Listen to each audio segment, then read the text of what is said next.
qu'est-ce qu'il y a? Certains vous diront que bon, le problème du Sénégal, c'est la justice. On a entendu de hautes personnalités le dire. Et d'ailleurs, la plus haute personnalité a demandé à ce qu'on mette face la pression. Qu'on mette la pression.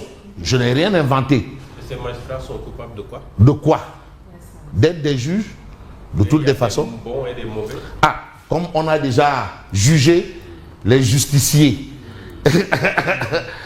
Est-ce un jugement, comme on appelle, on peut parler de procès en sorcellerie ou pas? Là maintenant, les concernés, en l'occurrence, l'UMS en l'occurrence et autres, se prononceront. Mais j'attends toujours les 40 ou les 500 ou les 200 intellectuels de l'université Cheikh Anta Diop. Bon, bref, on reste dans le domaine de la situation. La réforme est perçue comme une entorse à la séparation des pouvoirs. Attention, quand même, l'Assemblée est un pouvoir, la justice est un pouvoir, Absolument. la présidence est un pouvoir, la presse est un pouvoir, depuis l'affaire du Watergate, bien entendu. Et qu'en est-il de la primature? Ah! Une autre loi à polémique après celle interprétative.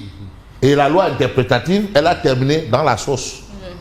Parce que quand même, les gens leur ont dit, mais doucement, faut pas vous apparenter à des éléphants dans des magasins de porcelaine.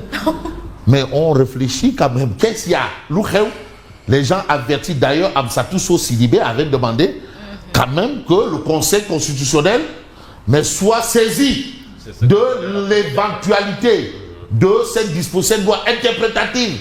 Malheureusement, il y avait ce qu'on appelle les œillères. On a fini par où il fallait commencer.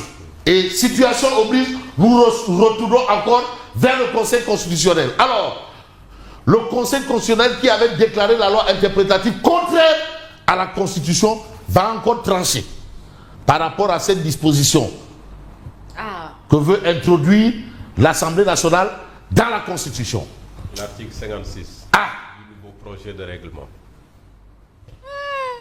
Le très courageux juge Mamadou Yaham Keïta mais reprécise sa position sur la question. Vous avez Babacar Mbaye-Ngaraf, que j'appelle affectueusement le Mbaki Oufaï de Guédiouaï. Lui, il considère que la réforme est préjudiciable à la séparation des pouvoirs.